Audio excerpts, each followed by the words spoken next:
Cardinal, one cup, and one beer. Opening day, two days away.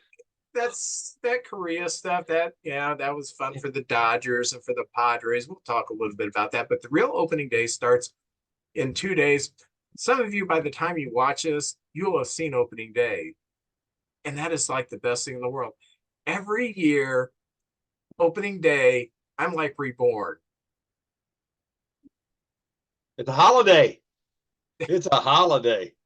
Oh man, and the hours leading up to it, the parade, you know, the pomp and circumstance, the red jackets for the Cardinals. Oh, it's big time. It'll be great. Even though we're starting this year out in LA. Yeah, I wonder if you'll have any press out there. Oh, yeah, there'll be a few. Do want to start off by asking you to like us on Facebook, and you can contact us through one card, one cup, one beer at gmail.com. Support us through Patreon for anywhere from $3, $5 to $10. Go to patreon.com, search for one cardinal, one cup, and one beer, and you can support our efforts. If you would like to be a contestant on one of our trivia contests, be a guest on a panel, which I hope is the last time I use this term, and you'll find out later in the program that we are changing the term to something more appropriate. Or if you have an interesting baseball related topic you want to educate us on, you have a story that's really cool, something to do with baseball, drop us an email, send us a DM, leave us a comment somewhere, say, hey, I'd like to be on the show, because we like to have the people who watch to be our guests on the show. That's really cool. So, JJ, I know you're ecstatic. You look wide awake, and I bet this isn't a product of the Mountain Dew.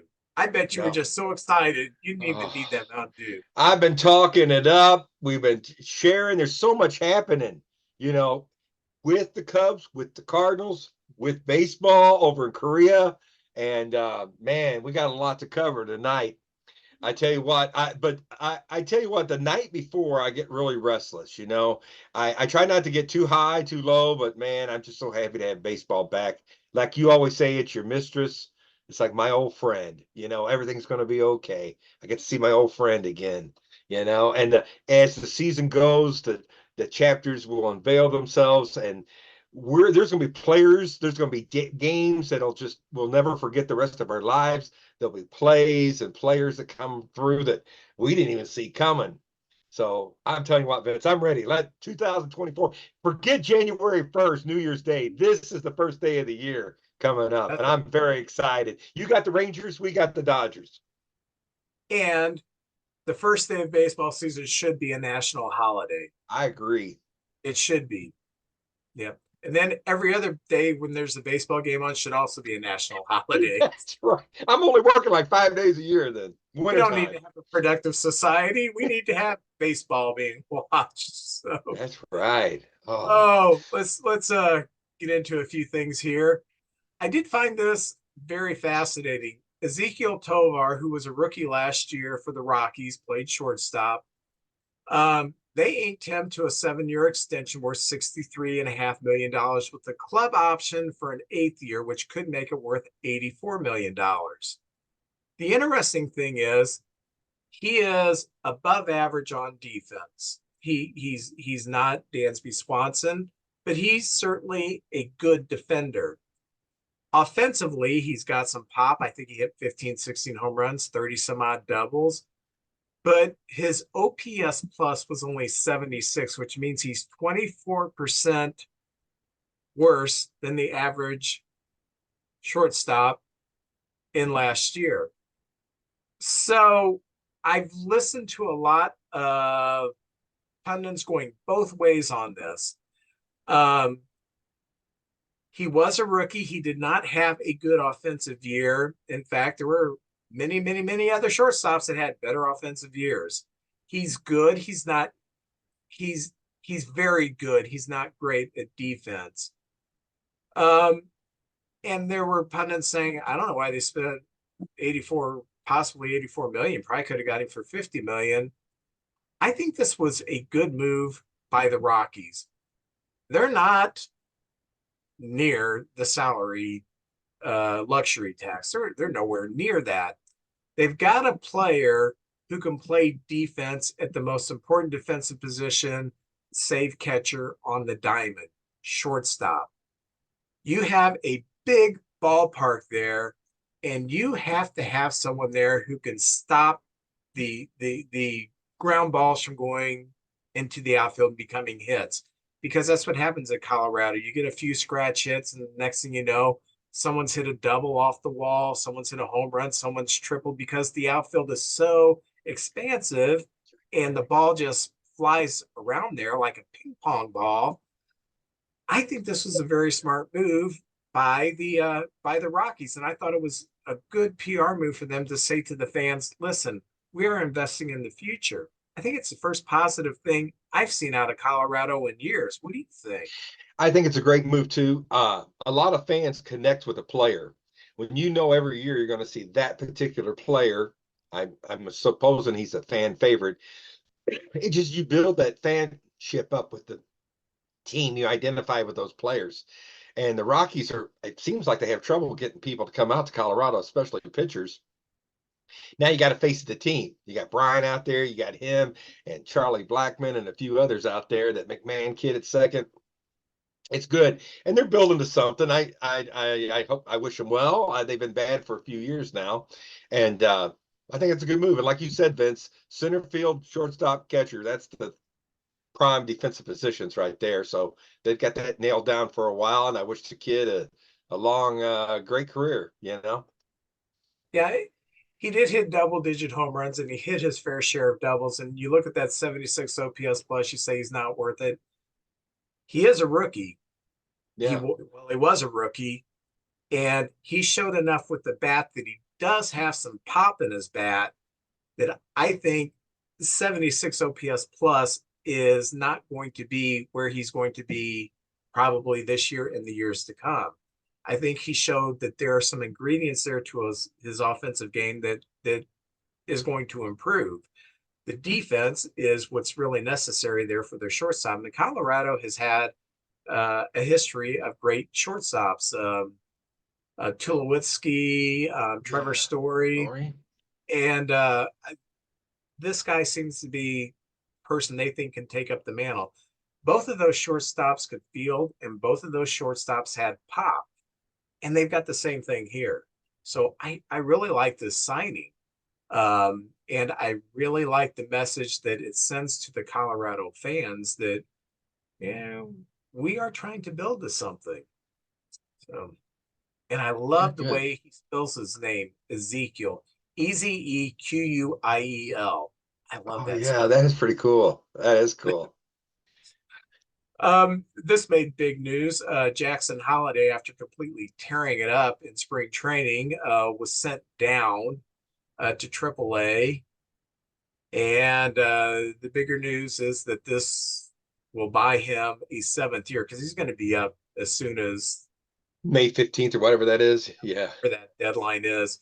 So this buys the Orioles the seventh year. Um, I I'm he's 20 years old. I'm not so this is a great team with a lot of Yes. talent on it. A lot of talent. I don't think this is such a bad move. I mean, you're going to get an extra year out of him for it, you know?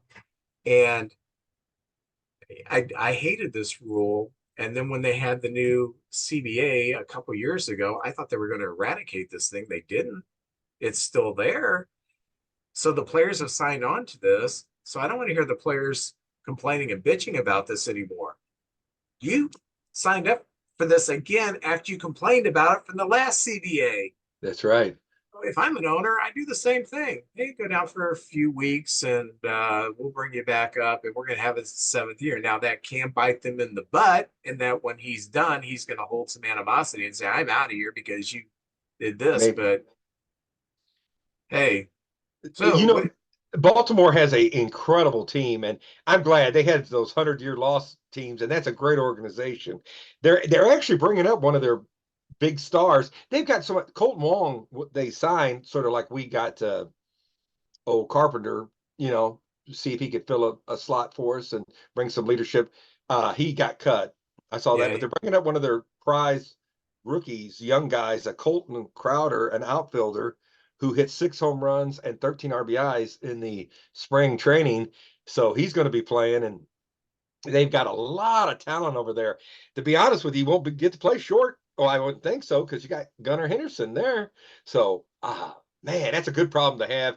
And it's a long season. There'll be injuries, and I'm sure we're going to see Jackson Holiday before the season's over. I know the Pirates have that one of the top young pitchers, Paul Skeens, and Yeah. he didn't. I believe he's going down at the beginning of the Yep. season too to get a lot of work, a lot of seasoning, and I understand that, especially with the pitcher. So some of the top young prospects didn't automatically come on up. But I do think Jackson Holiday's ready. But that team is so talented. Somebody's going to have to sit down on that team somewhere if he's in there. Good problem to have. Good problem Yeah. to have. My two picks for rookie of the year, Paul Skeens and Jackson Holiday, both starting in triple. Stop. What do I know? Not much. Well, I picked Yamamoto, and he got rocked. So, I know it's early, but oh man, woo! I wish I had him down in the minors for a little bit.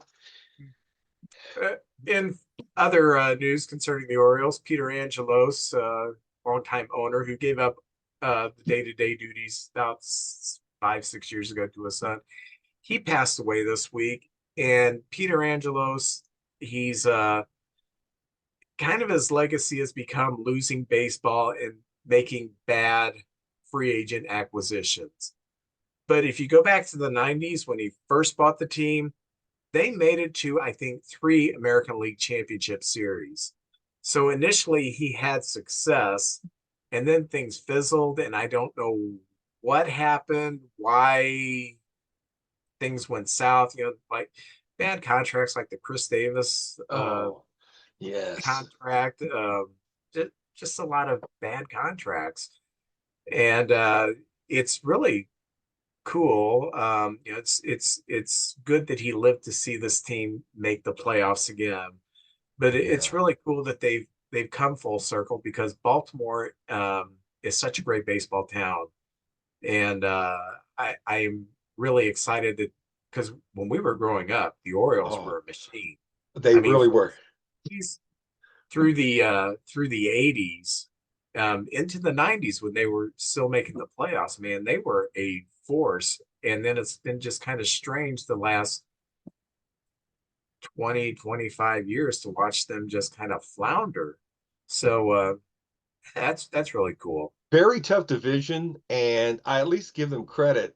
And Angelos, I think, was a good owner. If you look at the body of work, the last few years, a lot of criticism, like you said, and I see that. But they did make a decision in there, like, okay, anybody of any value, we're trading away. We're going to get prospects. A lot of teams do that, and they were stuck with Chris Davis on a bad contract. They had to kind of eat that one.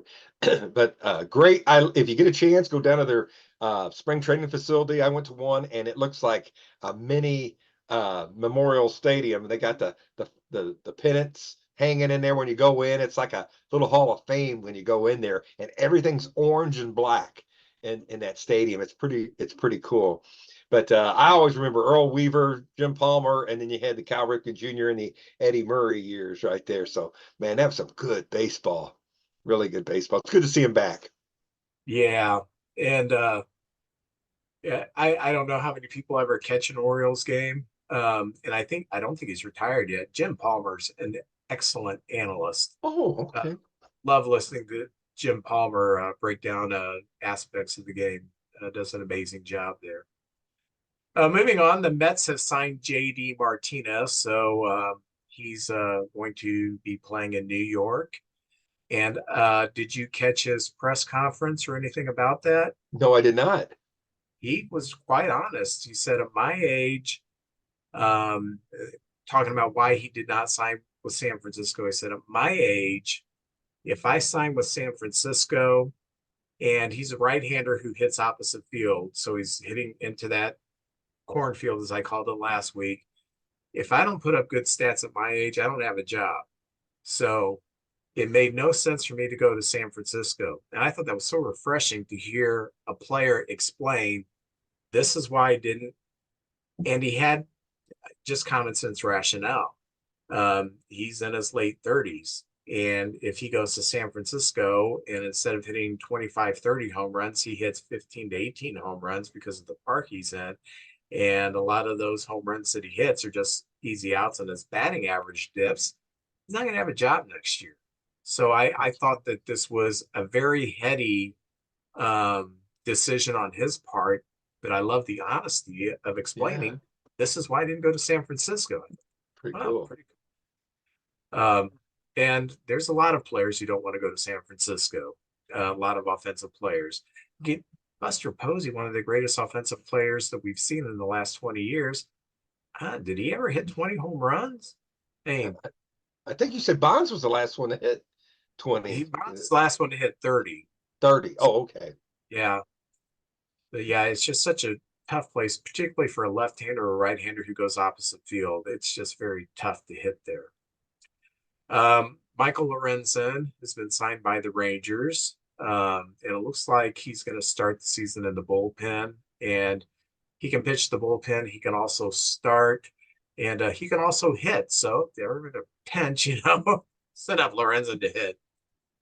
So that's pretty cool to see them. And yeah, I'm not going to go through all the veterans who got cut because we'd be here for quite a long time. But I think we need to address the elephant in the room, Ooh. Joey Ohtani. Oh. Now, I will say this to begin with. We are too early in this to make a decision to know what's going on. There has to be an investigation, and I'll get to that in just a minute. For those of you who want a thumbnail sketch of where we are right at this time, Ipe Mizuhara has been the translator for Shohei Ohtani, and they were presented as kind of like best friends. Ohtani's camp set up this 90-minute interview with ESPN with Epe to explain this before anybody knew what was going on, before the Dodgers were told. And Epe gives this interview that is put together by Ohtani's camp on ESPN, where he said that Ohtani paid off a $4.5 million gambling debt that he had incurred. So that's the first story that's out there.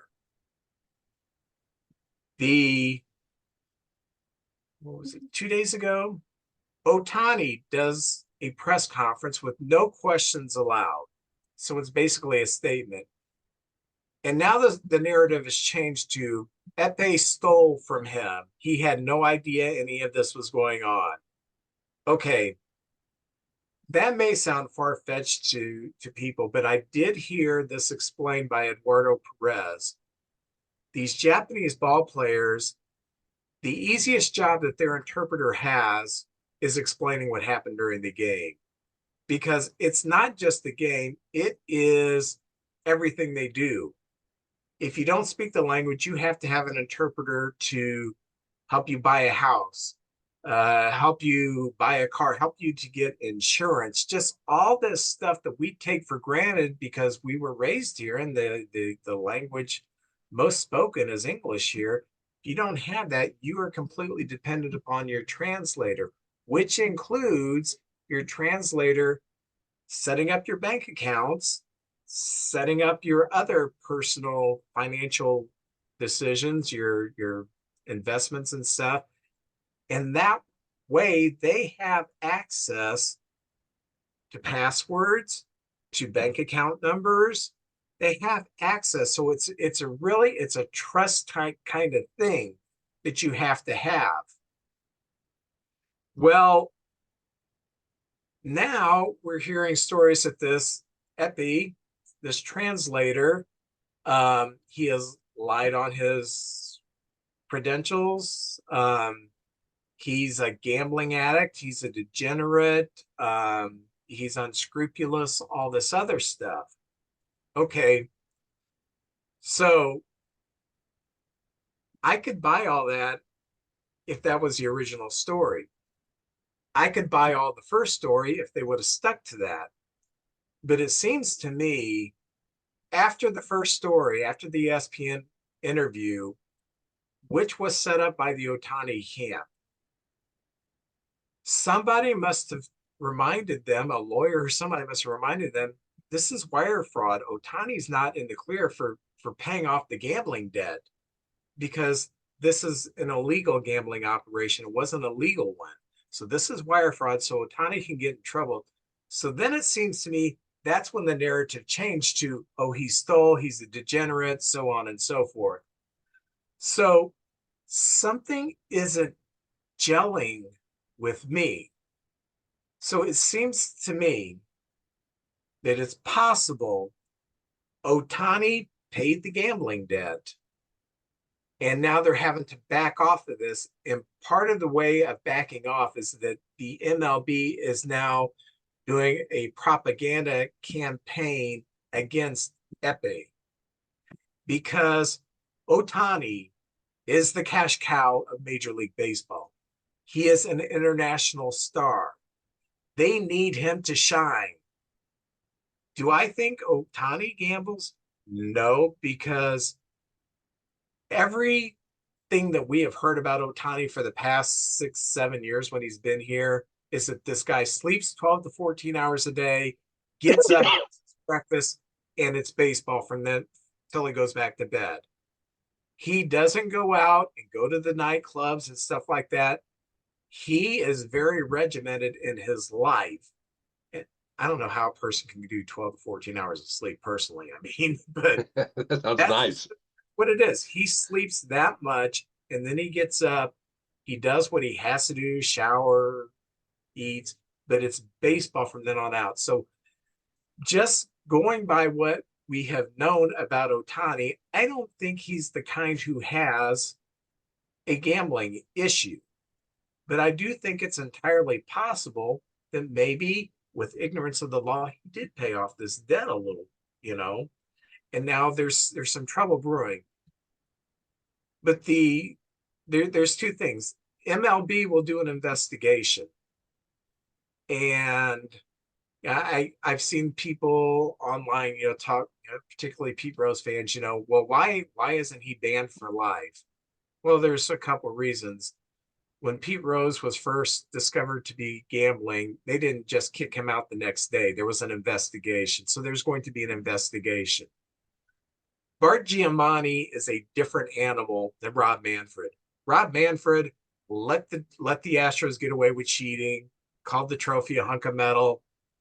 Rob Manfred, in my mind, is probably going to have an investigation done that is going to discover exactly what they come up with the second story, that if they stole from him, Otani had no idea what was going on, so on and so forth. I can guarantee you that's what baseball is going to find. The problem is there's going to be a federal investigation too. What the feds find out is what I'm going to believe. I'm not saying Otani's guilty of anything. I am saying there are two stories here that aren't gelling.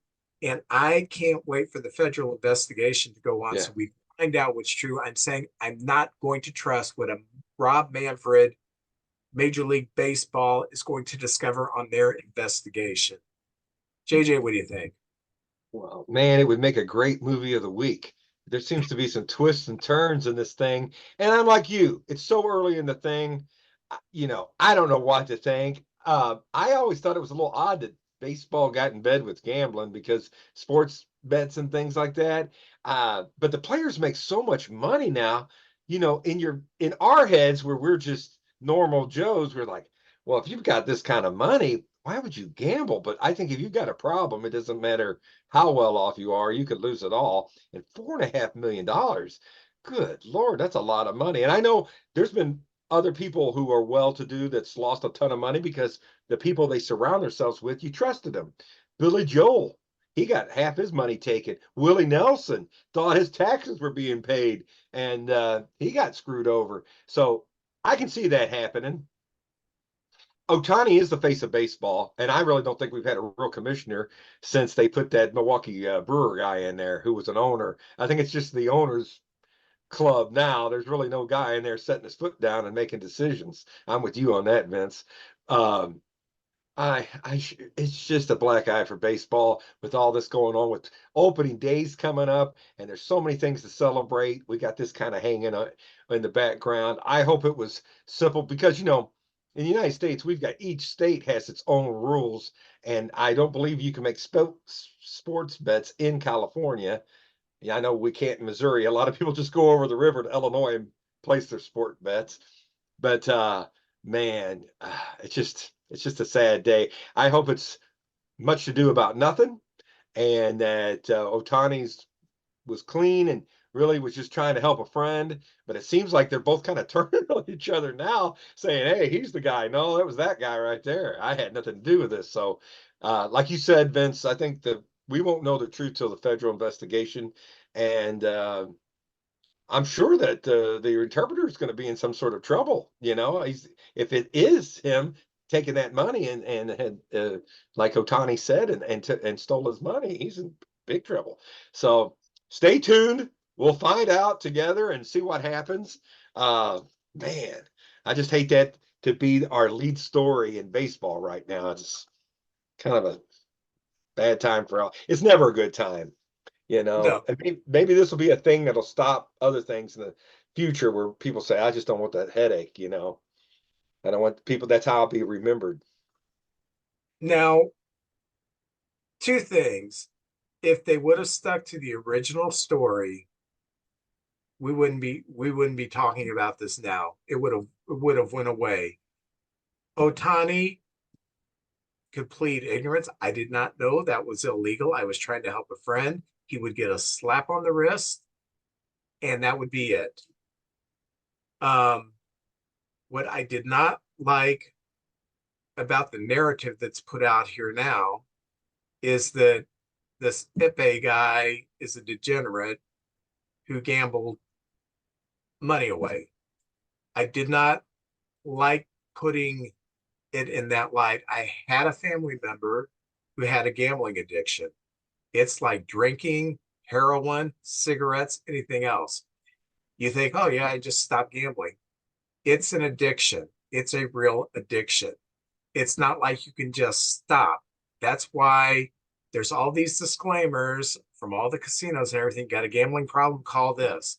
What they're saying is if you have that addiction gene, if you have that makeup where you get addicted to gambling, there's professional help for you. But to say anybody who has a gambling addiction is a degenerate, well, I don't even know if they use the word degenerate, but that's what they painted him to be. Um, I think is a very archaic way of looking at it. We don't call people who I will, let's say OxyContin, okay?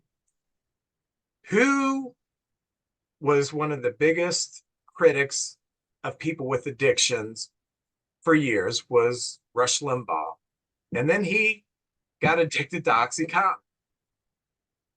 Did that make him, oh my gosh, he's a digit? No. He took OxyContin for a pain reason, and he got hooked. Um, and nobody's like, oh, people like that are degenerates or whatever. Um, this is an addiction, and I wish this is a human being. And if he does have a gambling addiction, treat it like any other sickness or illness. I'm very fortunate in my life. I have done some things to excess, and I don't really have an addictive personality. I've tried some things. I've left some things. I don't really want to do that anymore. Some people can't do that. I mean, I watched my mom struggle to try to stop smoking for my whole life.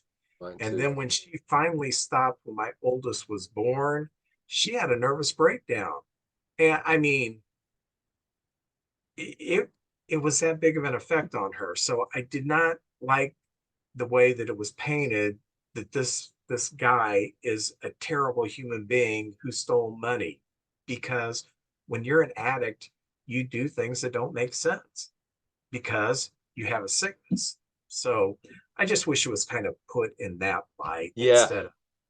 I have a very addictive personality. I just stay away from everything. I don't enjoy life. I have baseball, Mountain Dew, and food. That's and well, baseball. I can't get enough of it. But I just avoid everything. I'm like, nope, because my family's got some, man, we got some problems. And like you said, my mom's a smoker. She smoked since she's 16. And well, my mom's, you know, 77 now, and she smoked her whole life. You might as well enjoy it. That's the thing you like. But I think in the old days, they would say, like, if a habit got out of hand, it was like they used the term degenerate, and I think it's a little different term these days as someone who's like the underbelly of society or something. I think it was just like that your fever or your addiction is so intense you can't control it. And I think that's was kind of the term they used. And I would see that in old movies like in the 50s and 40s and things like that. They might use that term there. I'm thinking that's what they meant by, he's not he's such a degenerate. It's like his uh his addiction to it is so out of control. I think that's an old phrase. They don't, like you said, Vince, I don't think they use that much anymore. Well, I just going on with the Otani theme. let's let's come out of the darkness a little bit. Did you watch the games in Korea? I watched part of them. The first morning I woke up, Vince, I laid on the couch because I got to get up at about 5:30, and I put on MLB channel, and I was like, well, why am I watching the Indian or the Guardians and the other team? And it was on ESPN. So I missed the first three innings because I was watching the wrong channel. But I did see some of it. I did see some until I had to go to work on both games. I thought they were fantastic. Um, I like the cheerleaders. They had cheerleaders and the that's so little cool. sticks and the mascots dancing. I mean, that place was lit up. They were really into it. Yeah, the Asian way of watching a baseball game is completely different from the, I guess, North American way. The Latino way of watching a baseball game is Oh, different. It's yes. just a little different with the. Flags waving. Yeah, they get into it. Yeah. A couple things. If Jake Cronenworth would stitch up his glove properly, the Padres would have won both games. I think so too. I think Yeah. so too. Yeah. And Schilt looked good managing the Padres. He was toe to toe with that team. I'm so proud of him. Yeah. I was watching the game, and I think it was something like 3-3. I don't remember the score. And I fell asleep on the couch, and I woke up and it was like 6-3, and and Kathy was watching. She said, "Well, you missed this, and this." And I saw the Cronenworth thing.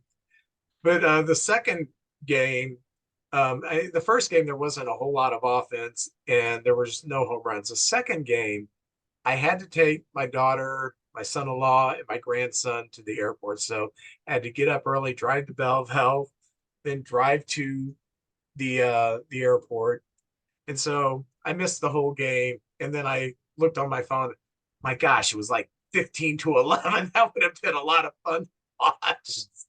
Man, And I don't think you put any stock into Yamamoto's no. start.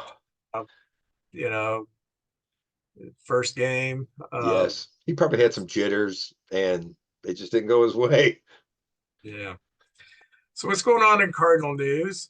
Well, I'd like to start off. There was a passing of a player, and really here, that's what we really focus on is the history of the game and spotlighting players and talking about the rivalry and all this. And when a player passes, I just like to shine a little spotlight on them. I don't know if you knew about this one, Vince, but March 12th, we lost Bill Plummer, the catcher from I think of the Reds.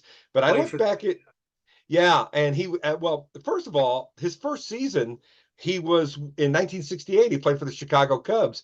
And Vince, I'm amazed at all these players. When I go back and look at them, so many of them spent some time in the Cub organization. I never knew that. I always identified Bill Plummer as the backup catcher for Johnny Bench. And Oh Johnny yeah. Bench played so much that Bill Plummer didn't get to play much. But he was a Cincinnati Red from 1970 to 1977. And in his heyday, he really only averaged about 120 to 190 at bats a season, pinch hitting for a pitcher or filling in for Johnny, maybe in a blowout or something like that. But still, he was a part of one of the greatest teams ever, the Big Red Machine, who won World Series in 75 and 76. You can hang your hat on that. And anyway, and then he spent his last season, 1978, with the Seattle Mariners, which was kind of one of their early years. I think they came around like 77, perhaps. So he was there in the early days of uh, the Mariners organization. A defensive specialist. If you look at his back of his baseball card, it won't really excite you or anything like that. But he was a very good defensive player and a big part and a backup for many, many years with those Cincinnati Reds teams and Johnny Bench, who, in my book, him and Yogi Berra are the two greatest catchers that ever lived. So anyway, just shining a spotlight on Bill Plummer. Any thoughts on him? No, it's like you said, I remember his baseball card. I remember he played for the Reds. I don't think I ever saw him play though. I never He did and the Reds were either. on TV all the time. The Yeah, bench was always playing. So, but no, I had not heard that he'd passed away. It's sad. yeah, it's pretty sad. Well, I anyway, I like to spotlight the players like that when we grow up and a lot of young folks have never heard of some of these players. Well, the Cardinals are coming to LA, and on the way they stopped in Arizona and they played the Cubs a couple of games. We're adjusting our rosters and getting it down to the team that we're going to take to opening day. And some of the guys, Luca Baker was sent down to the minors.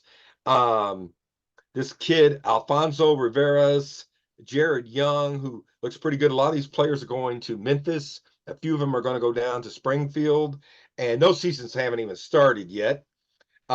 Cesar Parento, our 19th prospect in our organization, was sent down, and Victor Scott was sent down originally. And then yesterday, we had a game against the Cubs, a ball in the gap, and Jordan Walker, who you do not want to run into, and Dylan Carlson had ran into each other, and Dylan Carlson left the game. And we found out that he hurt he sprained an ACL, is what a joint is kind of what I'm hearing, which a sprain, is bad, and he's going to be out for about 3 weeks on the IR. And so I first want to talk about Dylan Carlson. Dylan Carlson, a young player, a lot of teams seem to have some interest in. We heard the Yankees wanted to trade for Dylan Carlson. Very good defensive player. He was going to be our fourth outfielder, but he worked very hard this spring and looked so good. And I was pulling for him because I'm a Dylan Carlson fan. Really like that kid. The Cardinals were believing in him, and he was going to start in center field, and then he gets hurt.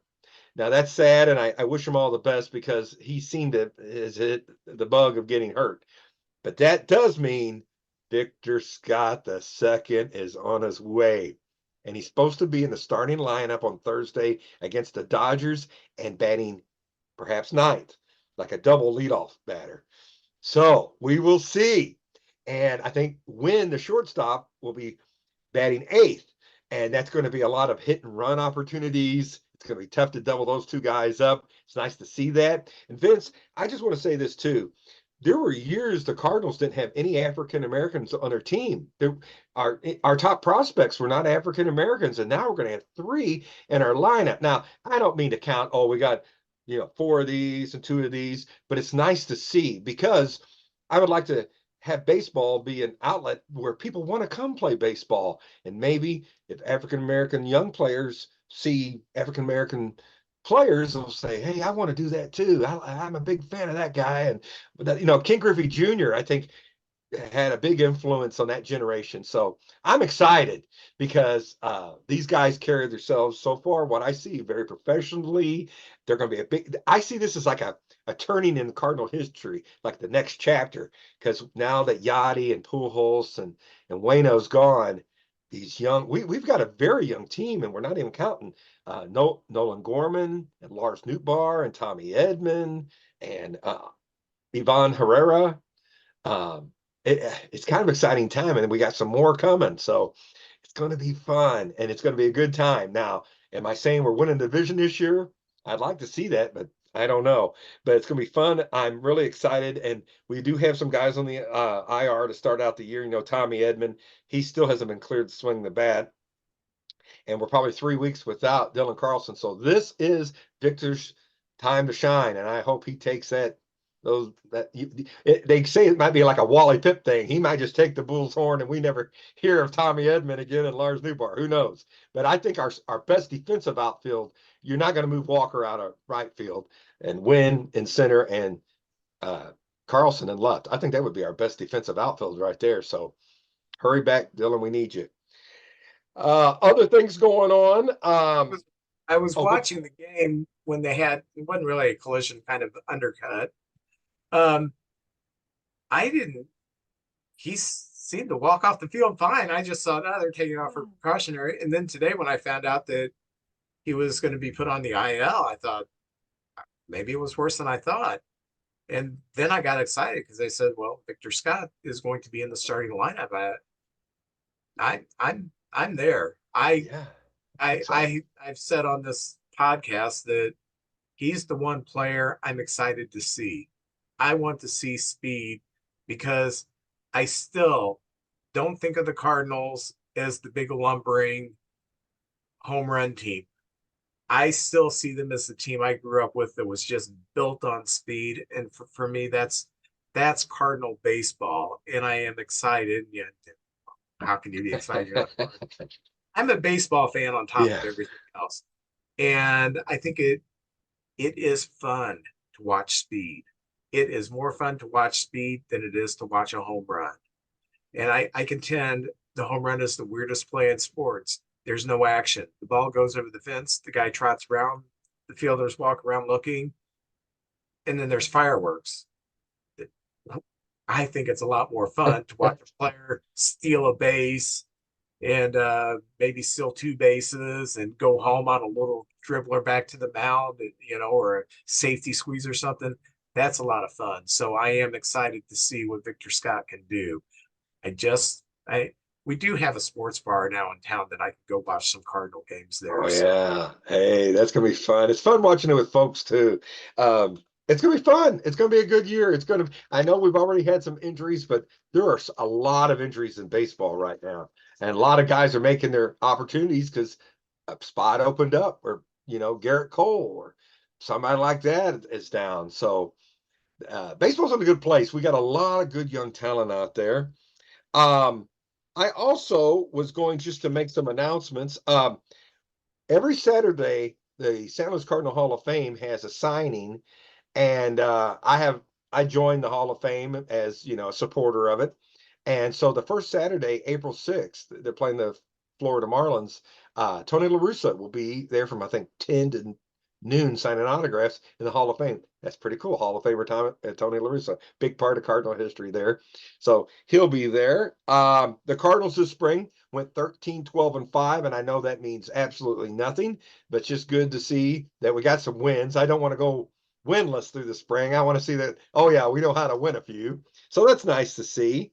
Um, Also, I was looking.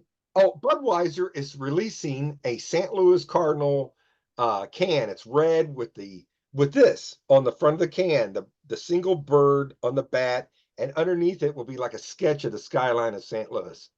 So that's pretty cool for you fans that collect stuff like that. And then Vince, I have a statistics here. Most people that go to the game, you got to buy a ticket. You got people buy a hot dog and people buy a beer. And I just have some statistics here with the cost. Now, I'll just do this briefly. Beer prices. The average beer in MLB is $6.98. The cheapest beer in baseball is the Colorado Rockies. You can get a beer for $3. That's pretty good value. Yeah, that's pretty good. The most expensive beer is in Washington, D.C. $14.99 for a beer. Yeah. Hey, Wow. they take our taxes and they steal your beers right there. So, Jeez.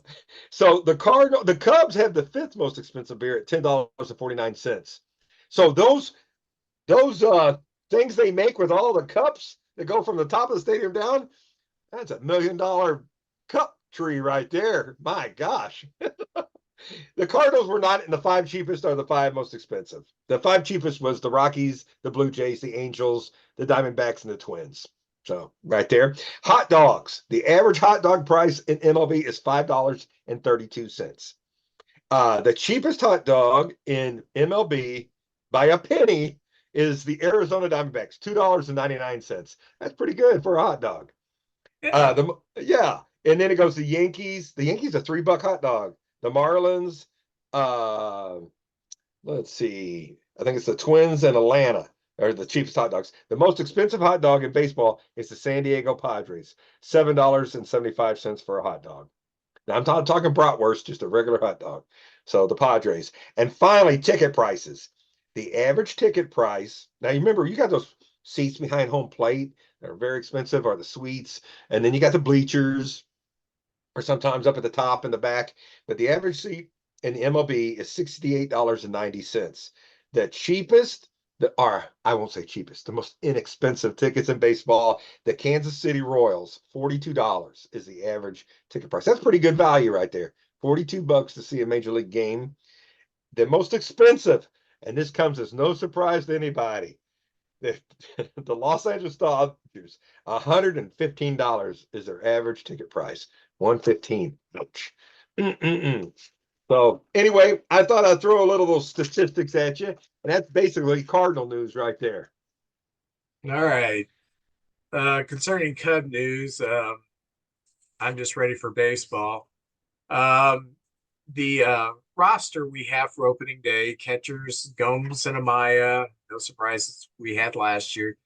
Infielders Michael Bush, Nico Horner, Dansby Swanson, Christopher Morel, Garrett Cooper made the team. Dominic Smith did not.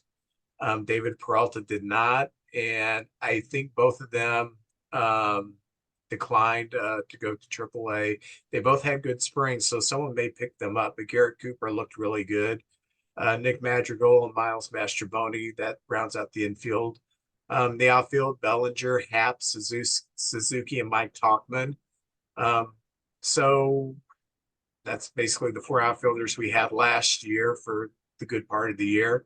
Starting pitching: Justin Steele, Kyle Hendricks, Shota Imanaga, Jordan Wicks, and Javier Assad are the starters. Jamison Tyone starting the year on the injured list, disabled list. It's been 4 years since we've had that. It's tough to So change. yeah. So when he gets back, when Tyone gets back, Assad will become that swing man, long man in the bullpen.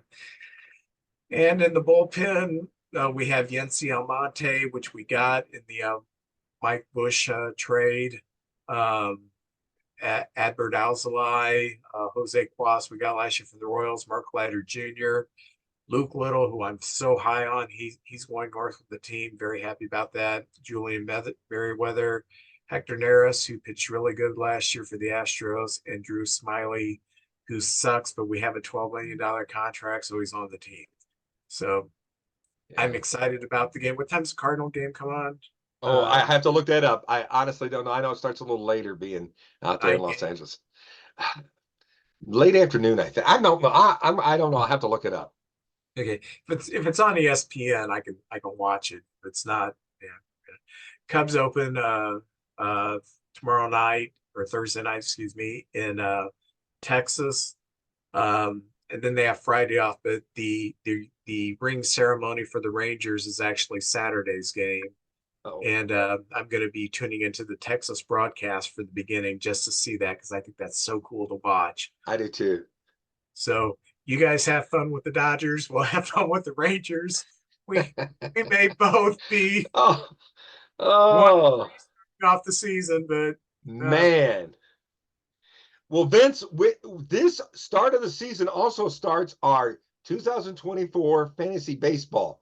Now, Vince, did you want me to do the drawing? Because I have the name. We have here's the thing. We have 12 people who really wanted to participate and reached out to me. And I got all the teams that didn't make the playoffs. So what we do, we pick a person and a team that didn't make the playoffs. And I thought to throw it in there and make it kind of exciting is we play April through August, and we play American League teams, 6 American League teams, 6 national, and September will be our World Series, and the team that wins the most games in September out of the 2 World Series teams is our world champion. That sounds Pretty good. We got 12 yeah. people. I'll read off the names real quickly. We got Dennis Rose, who actually every one of these people have either sent us letters or been on the show or shot a video for the show. Dennis Rose did a video for our 1-year anniversary. Brandon Schmidt has been on our what do you call that? The hee-haw? What The panel, which the panel changed yes, to the BrewHaHa. The because BrewHaHa. one kind of one beer, so BrewHaHa. BrewHaHa. Tom Maget, who always sponsors our card thing. Ray Hartman, Larry Wildy, who watches every week. Robbie Spear, Dan Rutledge, Brody Jackson, Andrew Gieselman, Tony Pruno, Kevin Lee, and Candy Marks. We have a lady in there too, so I'm pulling for her. But that's the 12. You want me to do this on air and make it quick as I can? Do it. All right. Well, I got 2 hats here. I'm gonna. Oh no, Fredbird fell into my hat. Hang on, he's got Velcro on him. Get off there, Fredbird. All right, here it is. I got teams in this one, and I got names in this one. So, and then I'll write them down as it happens. All right, so here we go. The first one I'm going to pull out is the one and only Ray Hartman. And Ray Hartman. Oh yeah, the old Ray Hartman. And your team, this is kind of exciting, ladies and gentlemen, is the Boston Red Sox. The Red Sox for Ray Hartman. Yeah, Ray Hartman is the Red Sox. Now, remember, the winner will get $100 worth of stuff. Worth of shit. Yeah, okay. Sorry, all right. Man, he is excited. All right, our second team, we're down to 11. And the next player, let's see who it is. Brandon Schmidt in Ohio. Brandon Schmidt in Ohio. Yes, maybe he could be Cincinnati, although he's not a Cincinnati Reds fan. The Colorado Rockies! The Rockies! Poor Brandon! The Rockies! Oh, the A's! Yeah, that's true. The Oakland A's are in there.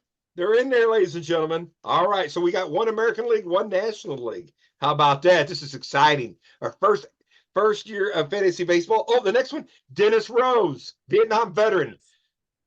Dennis. Yeah, so let me shake this up real quick. And who will Dennis be the captain of? He will be the captain of the Pittsburgh Pirates. The Pirates! Yeah, the Pirates are going to be very good this year. Could be. So Brandon and Dennis will be fighting it out in the National League there. We got a Rocky and a Pirate. All right, our next contestant is Dan Rutledge. Oh yeah. I hope he gets the Cubs. How about Oakland? Oh, you dirty dog. He gets the White Sox. Oh, the Southsiders. He got close. That's kind of like having the Rockies. So yes, the White Sox. All right, there we go. All right, we got we got the Red Sox and the White Sox now in the American League. Ray and Dan, and they know each other. Oh, this is going to be good. There'll be some talking, some talking. Candy Barks, our 1 female contestant. Candy, sweet. She will be, and she is from the Massachusetts area, so she will be the California Angels or the Anaheim Angels. She's a little angel. All right, we got 3 American League teams now. All right, 2 National League, 3 American, and our next one is Robbie Spear, who's been on the show before. Robbie. He will be the captain of the San Diego Padres. Ooh. There you go. That's good. He's either won or finished second in our free agent thing every year. He's been in 2 of those, and one came in second, the other. All right. Gonna win this one this year because the Padres going to be good. Larry Wildy, my old college roommate himself, Larry Wildy.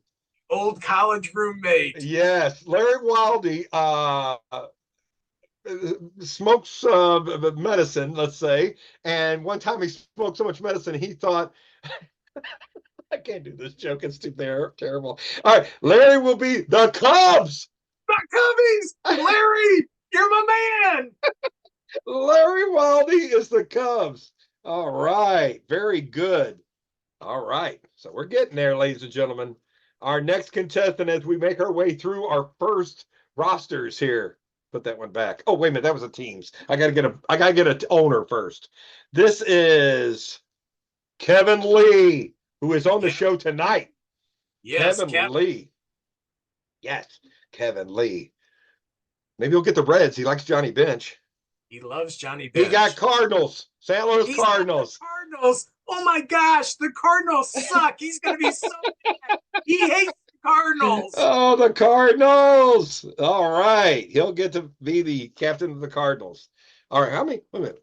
Hang on. We'll go one more here, and then I got to see what all we got to get here. All right. Brody Jackson. Brody. Mr. Stinky himself. Your former technical advisor. Yeah. Well, I fired him. Yeah. He lost a bunch of money gambling. The Kansas City Royals. The Royals. He likes the Royals. Yeah. I picked the Royals as my sleeper to get second place in that division. All right. Let's see. I'm going to do real math here real quick. 3, 4, 5. We have 5 National League, and we have 1, 2, 3, 4 American League. All right. So we're getting there. All right. We just have 3 more to get. All right. Here we are. It is Tom Maget. Tom Maget. Tom Maget. And he will be the president, owner of the Hair Club for Men. Oh, wait a minute. I must have put it back in there. That's the White Sox. It can't be. We already got a White Sox. Hang on. All right. He'll be history to 2 people. Washington Nationals. The Nationals. Yeah, Tom Maget's with the Nationals. Very patriotic man. That is 6 National League teams. So the next 2 have to be American League teams. And that would leave Tony Pruno. Tony. Yes, with the greatest baseball room known to man. Now it's got to be an American League team. So let's see here. No, it can't be that. That was the Mets. That's the Reds. The Tigers. Detroit Tigers. The Tigers. Yeah. We should be good this year. Tony Tiger. Pretty. Tony Tiger. All right. And the last one is Andrew Gieselman, the beer man for the Cardinals. Yes. We just got to find an American League team for him. Seattle Mariners. The Mariners. That's good. That's a good team. Saddled with the A's. There we go. So now the brackets have been made, ladies and gentlemen. Every week we'll have a little fantasy league area, feature somebody. Maybe they'll come on and talk about their team and did they go in after the game and turn over the food table and yell at the team, or did they all give them bonuses? We'll find out. So this will be fun. Our first annual 1 Cardinal, 1 Cub, 1 beer fantasy baseball league. This will be fun. You know who else is going to have fun just watching this? Oh, we should have got him. Jeremy Connor will. Jeremy Connor's going to have fun watching this. Amen. Comes a time in every man's life when he needs some advice on relationships. You need to listen to the podcast DMDR, which stands for Dating, Marriage, Divorce, Remarriage, from my good friend Jeremy Connor, the Dr. Phil of the Boot Hill. You can find DMDR on Spotify or whatever platform you choose to listen to your podcast. And welcome to our panel. And I've got a great idea. This is my 3rd one in the last 5 years, so I'm very proud of this. Instead of calling this a panel, being we are 1 Cardinal, 1 Cub, and 1 beer, we should call this a BrewHaHa. Oh, I like that. I like it. Yeah. Great idea. So I'm a little old for that. But on our BrewHaHa, we have Kevin Lee. Kevin, first time here. Tell us how you became a fan. Oh, became a fan of baseball.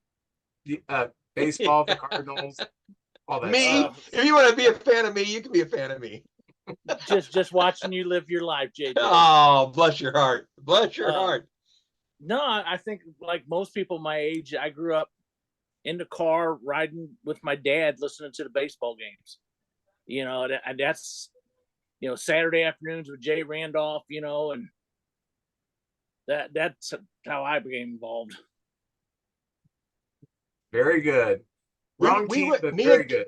Me and Kevin went to school together, and he is a Cardinal fan, but his favorite player is not a Cardinal. Would you like to share who your favorite player is?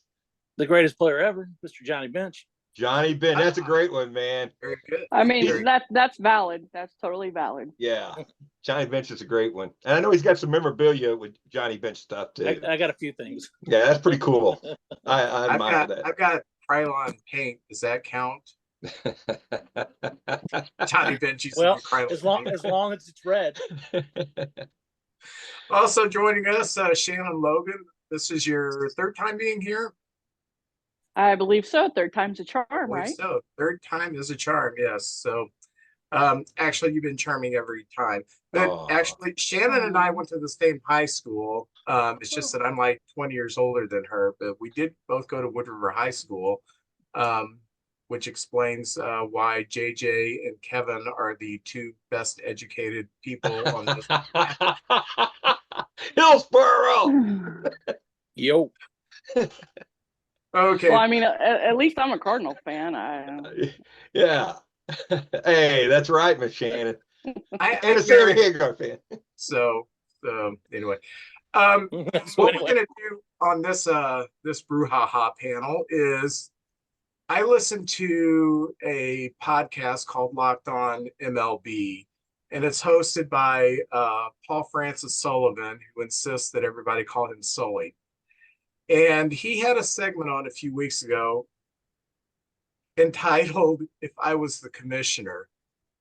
And I don't agree with all this stuff, but he does have some good rationale about it. So I haven't told anybody, even JJ on the panel, what this stuff is. I just want your gut reactions to what you think about his proposed changes. Would it be for the better of the game, or would it be just completely ridiculous?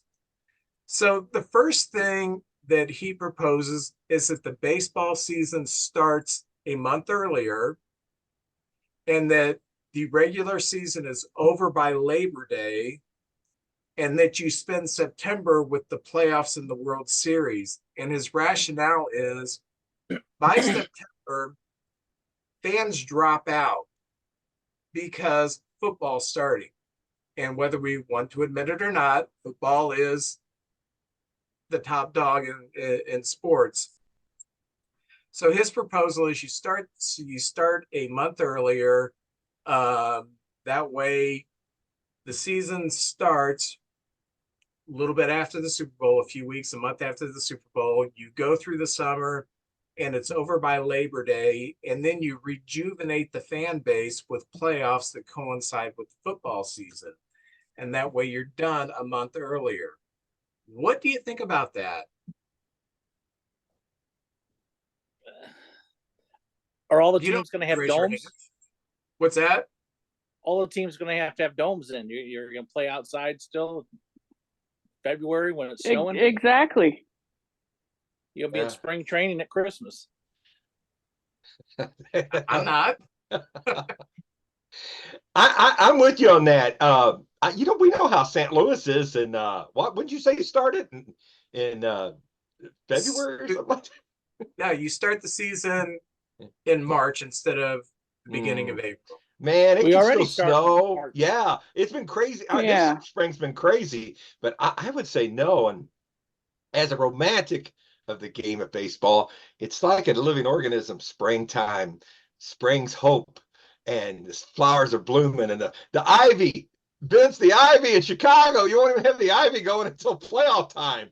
Yeah, and then you have the hot summer days and the grind, and you get down to the playoffs and October, and everything starts going back to sleep for winter.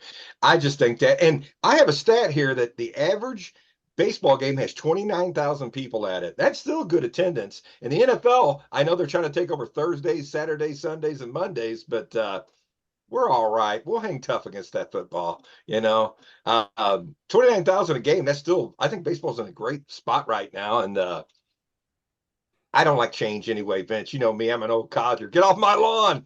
Just give it the way it is. I have to Well, agree with JJ. I like I that, mean, Shannon.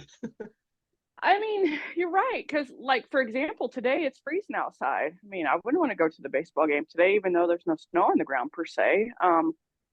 And I know here in St. Louis, we really don't get much snow lately, but it can be brutal cold. And I don't like change either. If we're going to talk more about change, I don't like all the new stuff. So that's just me. Yeah, I'm with you. Spring flowers and plus, I mean, Vince, you're probably going to get mad at me, but how could the Cubs be completely useless by September if they're starting a month earlier? Oh, It won't work. yeah, I know. And that means you guys would have lost your 91 games a month earlier. So this Man, year, that I is know. true. Vince, I You're went to a right. game at Wrigley, and it was April, and it was the third week of April, and it was a nice day. And as the game got going, the winds and stuff came off the Great Lakes, and I was in a t-shirt and shorts. And Oh, geez. I hate to admit this to all my Cardinal friends out there, but I had to buy a Cubs sweatshirt, which I gave to my mother-in-law. Take that, mother-in-law. must have really hated Yeah. her. JJ, it's funny you would say that. One time, me and a friend visited Chicago, and it was a beautiful day. And I mean, honestly, I love Chicago. It's a great town. It is. But it got really chilly all of a sudden, and I bought a Wrigley Field sweatshirt, and I had it forever. So I'm a baseball fan first. Yes, of course. Let All me, right, but what if you did this? If you went and cut it down to a 154 game schedule like it used to be, cut down a little bit on the spring training, and maybe lessen some of the playoff rounds a little bit. Yeah, they won't do that. But that's a No, good they idea. won't. They won't because it's Yeah. a moneymaker. But Because money, yeah. I'm a big proponent of I remember when we used to have a couple divisions and they played and then you played in the And that was World Series. It was simple. Yeah. well, one of his rationales is that when the season stops, the playoffs start the next day, and you get that first round, 3 games the first 3 days because it's played at one home part, and you don't add all these extra days. You play it like the playoffs, like the season, instead of all these built-in days off. So I do want to go on the record. I'm not a proponent of this, but I do see the rationale of building up hype and starting the playoffs when football season is starting, and you have during the playoffs you should have maximum interest in it, and starting the playoffs in October, by then it's so ingrained in both college and professional football.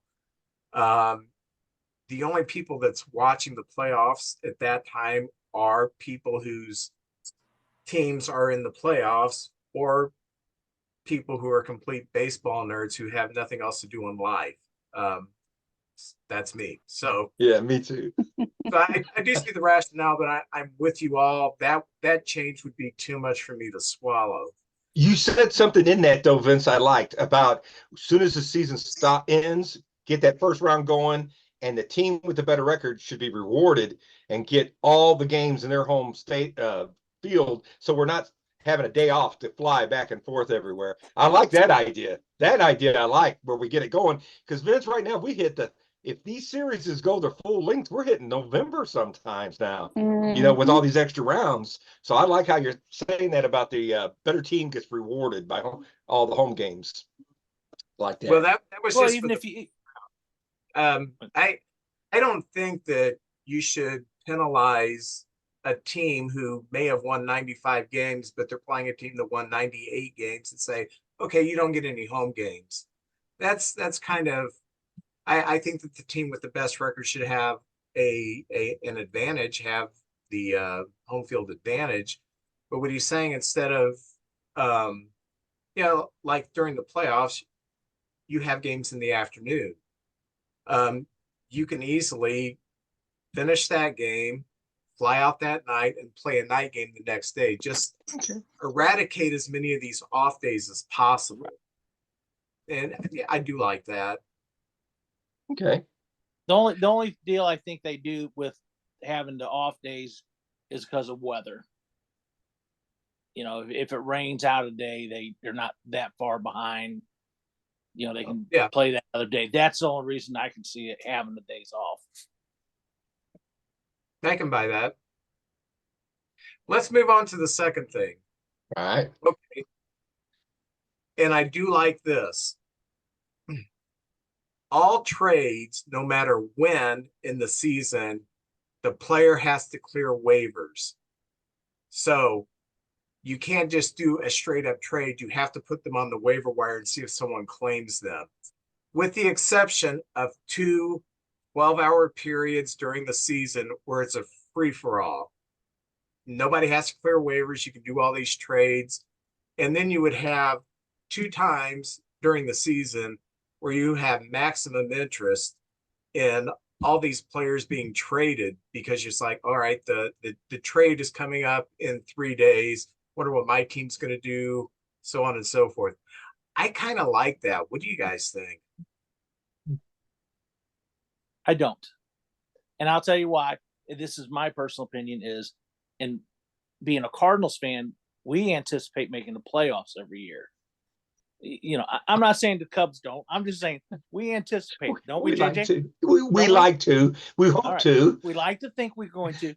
And so, but that's the whole deal is, you know, that's the whole talk is, you know, hey, you know, the Cardinals are interested in this guy.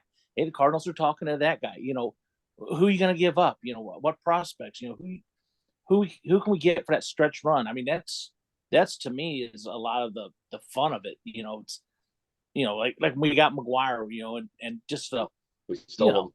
Yeah. That's a whole different thing.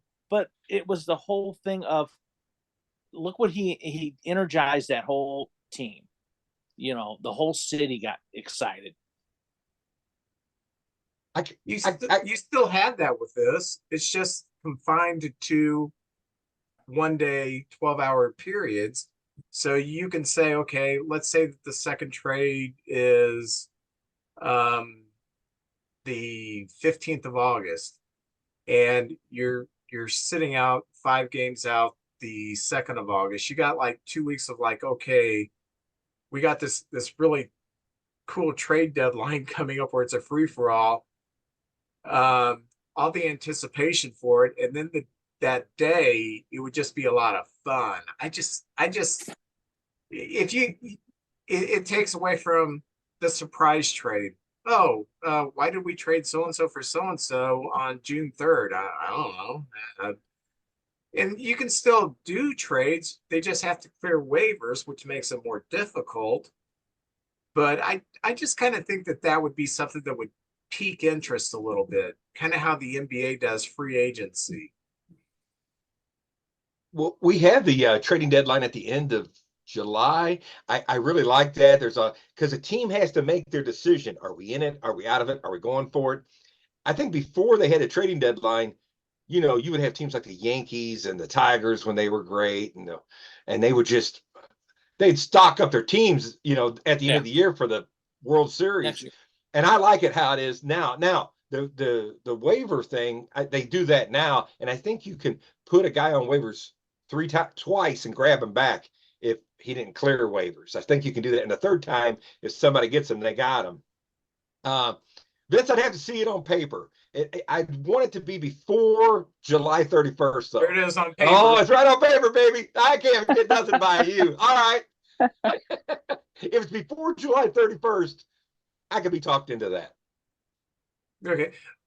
Well, I can guarantee you this. If you had 2 12-hour periods, that's the only time you could trade without a waiver. I can guarantee you Jordan Montgomery would be on a team right now, because you couldn't, because I know what teams do now. yeah, we'll see how the season's going, and then 5th of July rolls around, we need so and so. We'll do a trade, something like that. Well, you couldn't just rest on let's see how the season's going. You would have to have your team basically put together during spring training, and then the season would start. This is the team that we are going to sink or swim with the exception of 2 small periods where we could trade, but we don't have control over those days because they're built into the schedule. I That don't know could be more exciting, maybe. I don't know if I fan don't know. bases would enjoy that. As far as people who understand the rules and understand what they're doing, maybe they would. But a lot of other teams are going to say, why are we not doing anything? We need it. We need a pitcher. We need them now. We don't need them, in 3 weeks. We need them now. I don't know. Vince, I'm slow to change. If I seen this and if you got faith in it, I'd be willing to see it now. Let's see it down in the minor leagues first. We see the robot umpires, ball men, whatever. We all try it down there first. Hey, I got a sub question. What's going on with Jordan Montgomery? This guy's what a year he had last year. Is Boris just asking too much? Is he asking too much? I wouldn't know. We need him. We need him bad, and I don't know why he's not on a team right now. I have no clue. I know the Cubs would like him too, right? The Cubs have had interest in him. Yeah, I just think that the days of signing pitchers who are not Ohtani-like level, long contracts, those days are over. The contracts get bad after a couple of years. Jordan Montgomery's 30 years old and he wants 7 years. I ain't doing that. No. Sorry, that's my Wood River education coming out. I'll stay like Hillsborough. I am not doing that. Hey, I think I seen Bing Bong down in just walked by Shannon. Did he run off? I saw that cat. Bing Bong there? He's over there. He's over there. Oh, okay. Hey. No, this is a tortie. Oh, no, right. that's interesting. I don't know that I can contribute to this conversation because I'm still in shock that somehow we got Matt Carpenter back. So I predict April's player of the month. No, I'm not predicting that. I'm ready for a new salsa flavor. Anyone familiar with yeah. Hey, that's right. Schnook salsa. Let's get it going.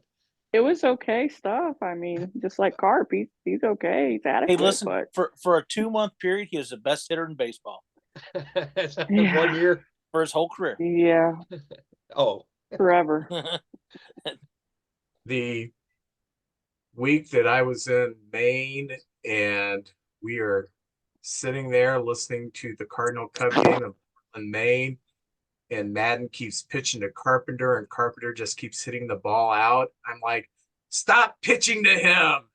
Walk him. Walk him or No, we're not doing unsportsmanlike conduct, Ben. How about this one? All right. He proposes each team can use a maximum 4 pitchers per 9 inning. Maximum? Ooh.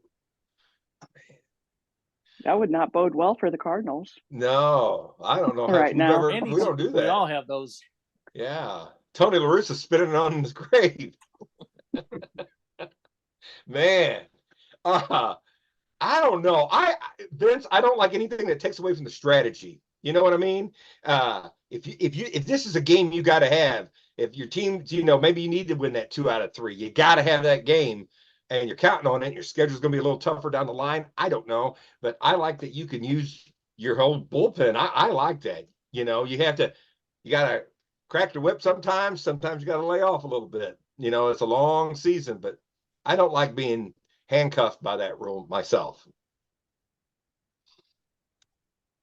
Well, part of it, like in September, you have all your September call-ups. I mean, that does help. It's only like 2 now. I thought it was they've limited it. It's only like 2 or 3 they call up now. Yeah, they can't call up an unlimited number now. Remember, it used to be like 6 or 7, wasn't it? At one time, you brought a couple, 3 or 4 However many pitchers. you could fit on the bench, you could call I up. thought it went really? from like 27 to 40 or something like that. Oh man, Because we had The people that roster, we're just going to pitch run. Just, yeah. Seems like the roster has really shrunken, and along with all the other, I'm with JJ. The rules, I don't want changed. Let's not mess with baseball. The best game ever. Let's not mess with the rules and stuff. yeah, amen. That's the gospel.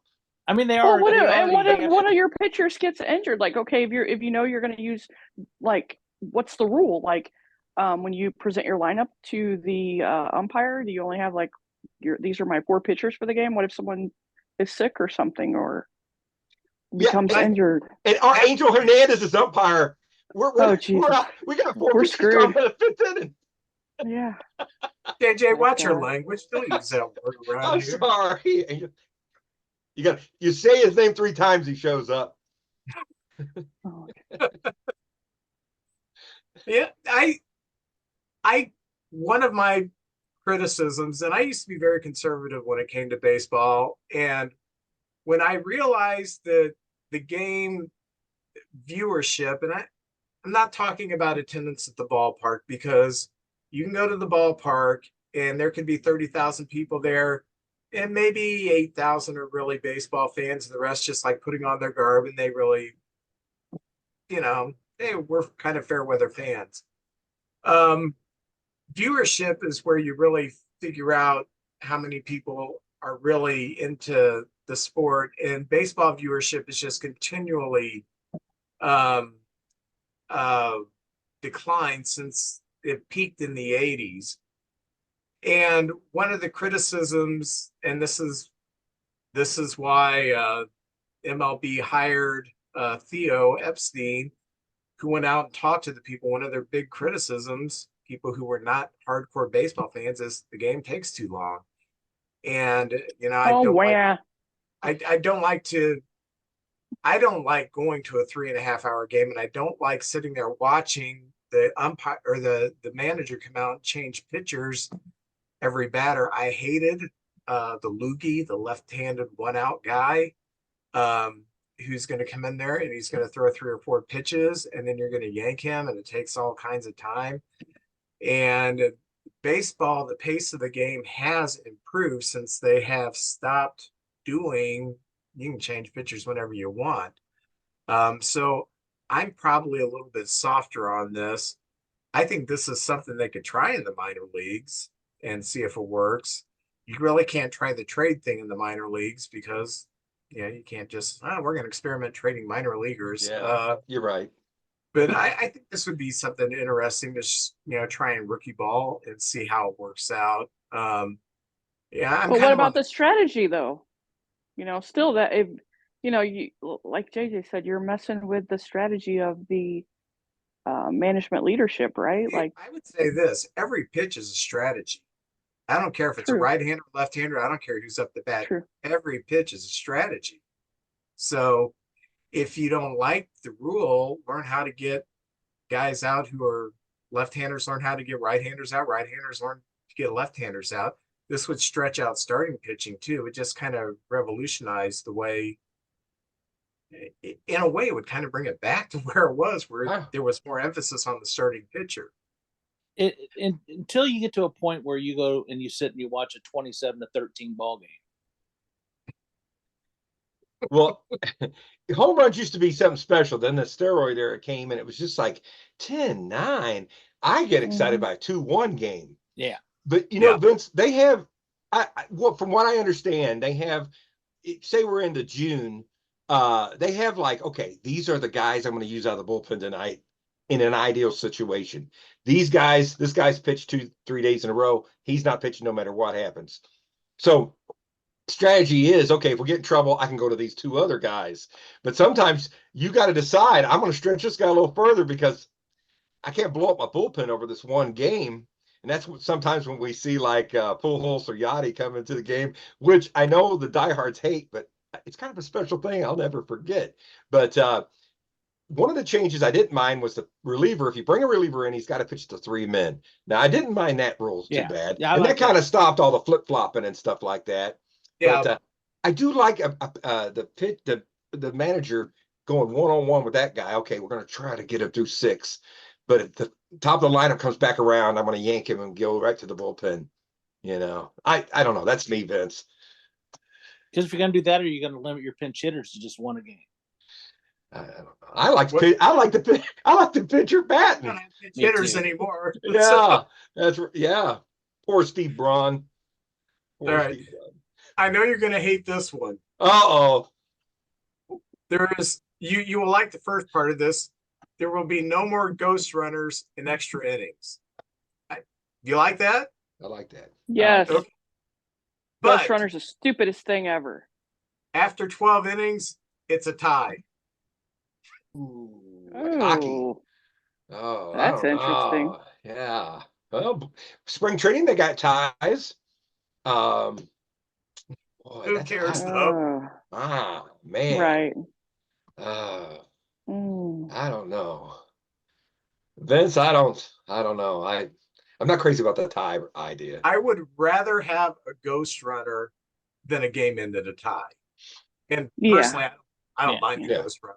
It's just as long as you can use more than 4 pitchers. you're in extra innings. That goes out the but window. no ghost runners in playoffs, which so far they haven't done yet. I like it where you have to truly score the run. There was a Cleveland game that went 18 innings, and I know some people say, "Oh, but that was a playoff game. It was so intense. Every inning, they just had them on the ropes, and the other team would figure a way out of it. It was exciting. Those 18 innings was very exciting for me." I'm with you, JJ. I say the longer the better, or the more, Yeah, more for your money. There's more action. Okay, so the game lasted 4 hours, but hopefully there was a lot of action, right? Oh, and that's what baseball is. See the young guys, see the old guy on his last time around, get another at bat. I love it, man. I love it. I think you would all agree with me that we need to get rid of the ghost runner because it's scary for kids, because ghosts are scary. Ghosts are very scary. No, it's an unfair advantage. That's not how the world works. Right? You could do it like kids do. Okay, invisible man on second. If I get a hit, he goes to third. If I get a double, he scores. Just do the old-fashioned way. Trailer mark rules. What do you think, Kevin? I don't need a ghost runner. Not at all. Of course, I'm not much a runner to start with. Are you a ghost? A really scary turn here. I'm not saying yay. I'm not saying nay. Okay, let's get out of the weeds and get to something I think we can all agree on. Next rule, completely eradicate the blackouts. Yes. Yeah. Oh, yeah. 100%. They should want us to watch the games. They want the viewership. They want us involved. It's a daily thing. Vince, I go to bed thinking about the game and I'm ready for the next one. And oh man, we got beat. Oh, that ripped my heart out, but we're going to get them tomorrow. That kind of thing. Get rid of the blackouts. I'll talk all day on that. Yeah. See, I do not have cable. We cut the cord in 2010. And I am not going to pay cable prices to watch Cardinal games. So I got the MLB package, but the Cardinals are blocked out here, which is ridiculous because we are not going to base whether or not we go to Busch Stadium upon, well, we could just watch it at home. It's two different things. Right. You go to the game for a different experience than when you watch it at home. And every other sport has figured this out. They're not blacking out anymore. But for some reason, baseball is being held hostage by Bally or whatever cable network, saying, hey, we're going to air your games, but you can't.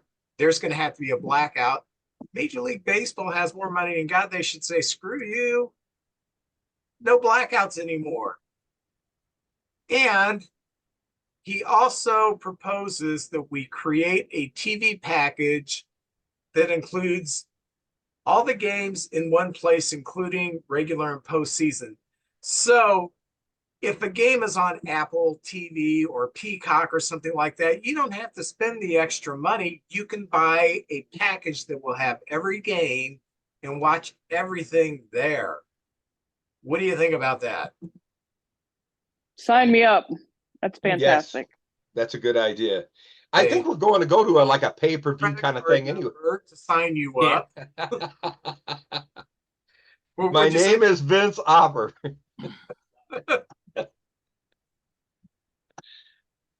Nothing is more frustrating than, oh, hey, the Cubs are playing the Yankees or a high profile game. Oh, it's on Apple TV, which I don't have. And I mean, I've got Peacock, I've got Max, I've got, we're like, if we get Apple TV just for a few baseball games, it's a waste of money, but it is irritating that they do that. Mm-hmm. Agree. Part of the evil plan, consumerism. Yeah. They got us by the short hairs. Yeah, I was going to say that earlier, but I didn't think I could get away with it. Great minds think alike. No, it really is. I mean, think about it. You know, fanatics like us, yeah, sure. If somebody could talk to my husband, we're paying a cable bill every month just for the Cardinals. So, and I'm That's fine, why I you got know, cable. but yeah. Well, I have a friend and his cable plus his internet was $211. Mm. And so he Yeah. cut the cord, and then he realized, oh, I can't watch the Cardinal games. But yeah, that's kind of evil, isn't it? I mean, um, there should be a package that you can buy, maybe the Major League Baseball put it together, where you pay a fee, you get every game, no matter what platform, and they can dole out pennies on the dollar to each platform that they're on. So, kind of placate them, because I don't think there are too many people who are deciding, you know what, I'm going to get Apple or I'm going to get Peacock because twice a year my team is on that. So I'm going to pay the $10, $15 a month. I don't think they're getting any extra viewers. And besides that, I do have Peacock. I watched a few games on Peacock. They suck. Right. It It's doesn't make sense. How is it cost effective for even 5 games? It's just not cost effective, I don't think. yeah, But it's not. Don't the Yankees have some sort of package where I think that's one of their revenues that we don't have is they have the Yankee channel or something like that where it's just every Yankee. It's like buying season tickets and you get it. I know a lot of bars in New York as well get that. And so the patron can come in and watch the game at night and stuff like that. I think that'd be great for St. Louis. I know I'm from Arkansas. Yeah. Please don't hold that against me.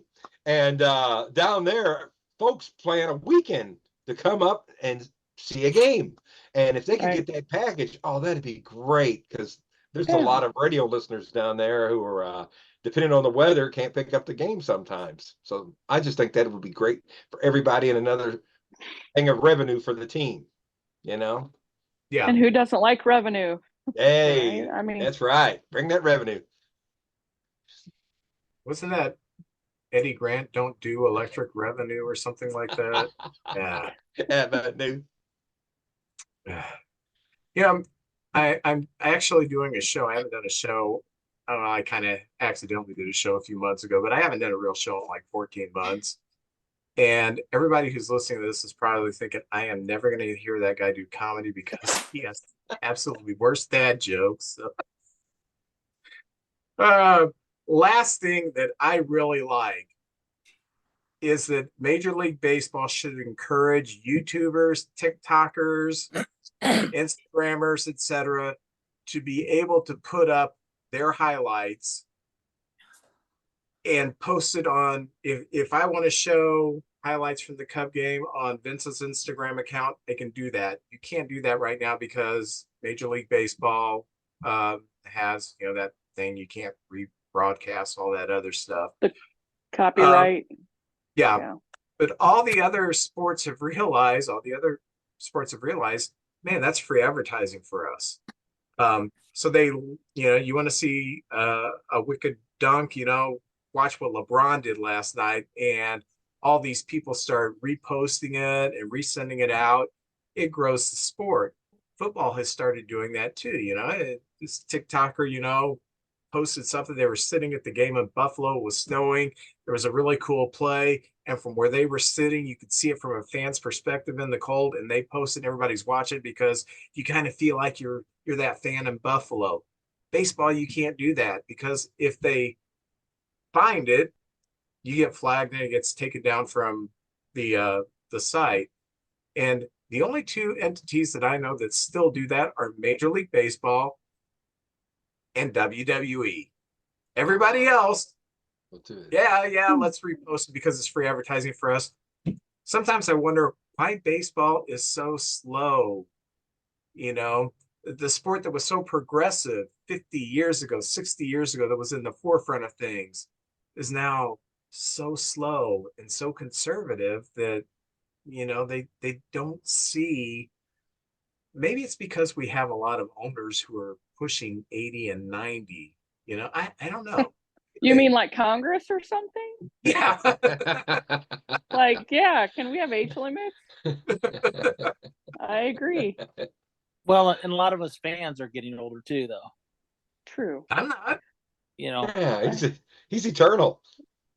But free advertising, I think that's a great thing. Why wouldn't they want to capitalize on that? Everywhere else, they have social media engineers and managers that outreach to the fans, and they want it to happen. So I don't know. It is rather slow. I agree. My favorite play in baseball is a great catch. That the athleticism to make a great catch, go over a wall or dive head first, or snag a ground ball in the hole, get up and fire it. Those things are exciting to watch, and they don't take long. If we could just put out those snippets all over social media, people who are not necessarily baseball fans say, man, that was really cool. I'll go watch this Dansby Swanson play shortstop, or I'll go watch someone do this, I'll go watch Victor Scott III run down a ball, second, the third. The third's probably not even born yet, so. Probably not. And maybe it could. Oh, sorry. I was just going to say maybe it could get some more people that if you have more people. Obviously, this is a technological world now, and a lot of people are on TikTok and Insta and all that stuff. Maybe perhaps you could reach a larger fan base. How could that be bad for business? It's not. It's great for business. Yeah. Baseball has been slow to change. I think the game is perfect. Don't monkey with it. And they have tried to make little adjustments, and I don't like the adjustments.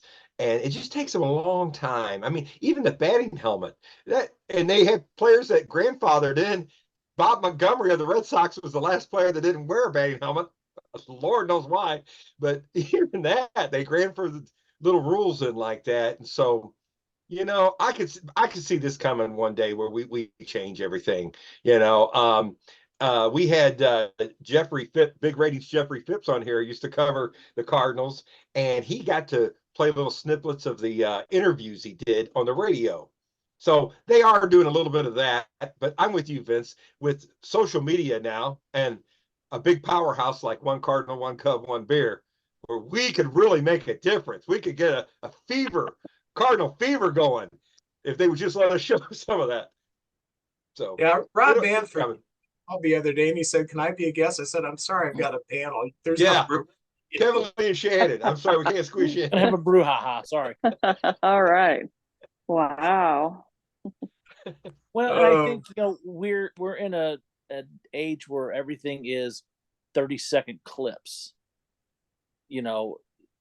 So I just think it'd be a better thing for baseball to get that quick. I want to see highlights. Right. I can sit and watch the whole game, but a lot of people they just want to see a highlight. And your average fan. Yeah.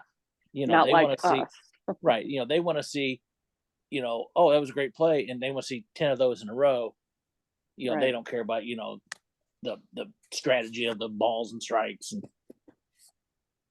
I remember as a kid, CNN had Baseball Tonight. I think it was CNN had Baseball Tonight. Yes, it did. I love that show. I'd even wait for the rebroadcast of it because we would see players we never got to see. And you know, tonight Indians and Seattle Mariners, and you would get to see the big moments of the game, and then they would talk about each game. And I was like, this is heaven. And that right there is exactly what you're talking about, Vince, just showing little sniglets of this play and that play. A lot of I watch sometimes if I want to see what the Cubs did, so I know what I could tell, say to Vince. I'll watch these condensed games where it's just one pitch per at bat. Did the guy get a hit? Did he hit a home run? Did he get hit by the ball? Did he walk, strike out, whatever? And you see the whole game in like 8 minutes. So I could kind of sneak and then come in here and talk to Vince on Tuesday nights. Yeah, that Cub game was great. Where is that? That would be interesting. YouTube. You can put any game in and say condensed, and you can see the whole game in like 6-7 minutes. It's pretty cool. That's awesome. Yeah, it is awesome to watch a game in 6 or 7 minutes. Especially I only drink 3 beers. I only get 3 beers in that amount of time. If I miss the game the night before, it's like because on MLB.TV you can do that. You can see the condensed game, and I can get up and I can watch last night's game. And there's sometimes when I just see the score and I think, I don't want to watch this condensed game. I'm just gonna get depressed. Exactly. Yep, I'm good. Yeah. All right. Well, we do need to roll out of here. I do want to thank you both. Kevin, thank y'all. Finally made it, and no problems. And we have the Hillsborough connection there, right. The Wood River connection here. What we need to do like some kind of a contest, you guys against us, and we'll see that who has the better baseball education. All right. Johnny Bench, all Johnny Bench categories. See, that's what I love about you, JJ. You know where we're at. That's right. All players who played for the Cardinals come from Arkansas. That would be a a category. Well, I have to protest. I'm not being paired up with a Cub fan. I'd rather be solo. You sound like my wife now. I'm protesting. Listen, you can come on our team. Yeah, 3-on-1. If I can grow up in St. Louis, surrounded by Cardinal fans all the time, and put up with the crap I've put up with in my life, you did. Been married to a Cardinal fan, there's no way I'm ever converting. So, I mean, you guys, to me, you're like the Jehovah's Witnesses coming over. You can come in, I can listen to your spiel, you can leave, and I can say, Blue. I hope nobody here is a Jehovah's Witness. Could have said the Baptists, the Catholics, whomever, so. All right. Well, thank you all. And, thank y'all. Enjoy the season, and we will have you back on again, okay? Thank you, guys. Thanks so much. A good night. All right. Take care. All right, JJ. What are you opening up? Well, Tom Maget, again sponsored. It's the last year's 2023. Mr. Judge is on the front right there. That's what I'm opening it up. Series 2. I have the 92 Fleers. Ooh. Collect Roger Clemens' career highlight. Ooh, so there will be a syringe in here. Yes. There you go. Mindy McCready picture. Oh, Mindy McCready. Terrible. Vince, when we mention players, we mention a lot of players anyway, but they always come up during the baseball cards, and here he is with his walking him off the field here, Dylan Carlson. Right out of the gate, we hit Dylan Carlson. Yeah, there he is in better times. There's Dylan in better times. Get back, Dylan. We love you and we need you. All right. The next player I have is, help me with that name, Lurie Garcia from the White Sox. Yeah, Lurie Garcia. Yeah, very nice. Nice player right there. Let's see who we got here. Dane Dunning, who had a nice World Series run last year. Yeah, he did. Yeah, nice player right there. You don't see a lot of players with glasses either. I don't think there's a lot of players with glasses. Oh, this kid, man, one of the top young pitchers in the game. How do you say that name? Fomber Valdez. I think he's already got no hitter under his belt too. Yeah. One Yeah. of those combined no hitters because people don't go 9 innings anymore. Oh, Joe Musgrove. He started out like gangbusters. He's had a nice career. You don't hear as much from him anymore.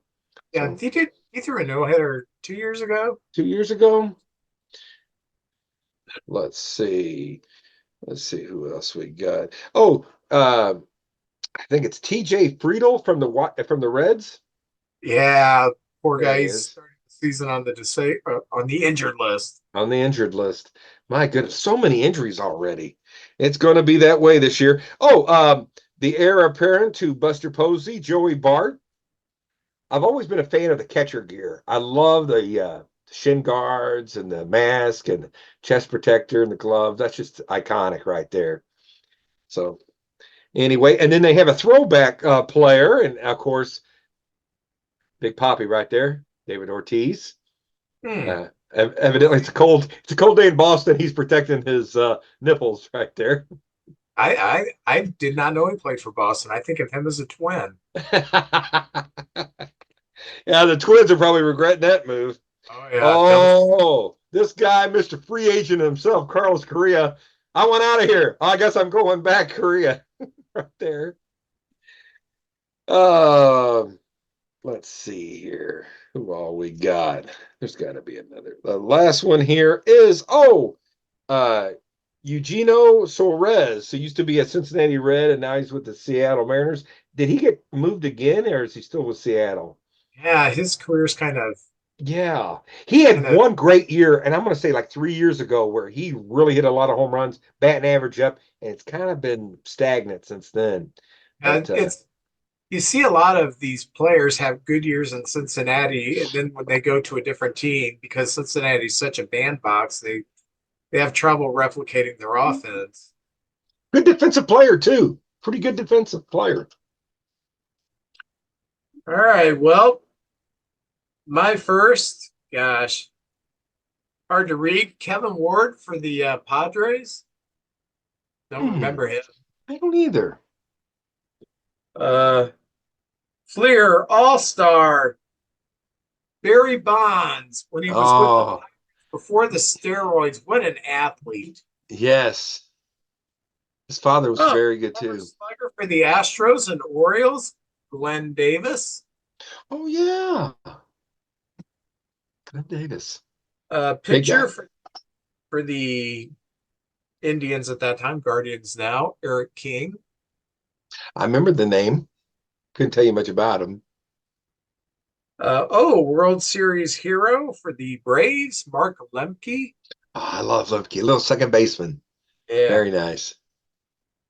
Shortstop for the Giants, Dave Anderson. I remember him as a Dodger too. Outfielder for the Baltimore Orioles, Mike Devereaux, had a really good career. I think a twin, maybe. Was he a twin? He was Dodgers and Orioles. He may have finished his career with the Twins. Maybe. Oh, I remember this guy. Pitched for the Cubs out of the bullpen. Chuck McElroy. Yes. Former Cardinal, Philly at this time, Joe Baver. Yeah, he had a nice career. Pitched for the Phillies, pitched for the Dodgers. Kind of a disgusting human being, Kevin Gross. Let's see what I've seen what you did. Didn't he pitch for the Expos too? Yes, he did. So I wouldn't be 100% on that, but yeah, Phillies and Dodgers, I remember that. Oh, this guy pitched in the Blue Jays bullpen at the same time as Hinkie, and they had a great 1-2 punch, Mike Timlin. Oh, yeah. Good bullpen guy. Yeah. And for the Padres, hold on, Gerald Clark. Yeah. I just remember the name, that's all. Shortstop for the Reds, Luis Rivera. All right. Hall of Fame shortstop for the Cincinnati Reds, Barry Larkin. Yes. In their Hall of Fame, they do a big tribute to Barry Larkin in there. Superstar teenage sensations Ramon Martinez and Ozzie Guillen. Oh, yeah. Yeah. Ozzie was a bit of a hothead. I liked him. Outfield prospect Don Harris. Don't remember him. That's not a handout. Yeah. And this was one of my favorite players because he played for the Twins for a while. Also played for the Giants as power hitting switch hitter, Chili Davis. Chile, yeah. Yep. Oh, I forgot he played for the Angels too. Yeah. I was thinking him with the Giants. That's the team I recognize him with the most.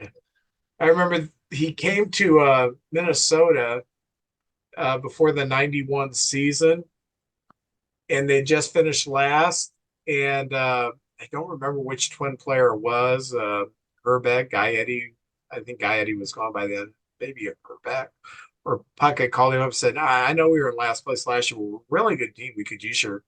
So he talked him into coming, and they won the World Series. Pretty cool. Yeah, real cool. Well, JJ, enjoy. We got actual baseball games to talk about next week. Really excited, and good luck to the Cardinals this year. And I sincerely mean that. Good luck to the Cubs. I hope we get down to that last month and we're running neck and neck. That'll be fun. Yeah, it will be.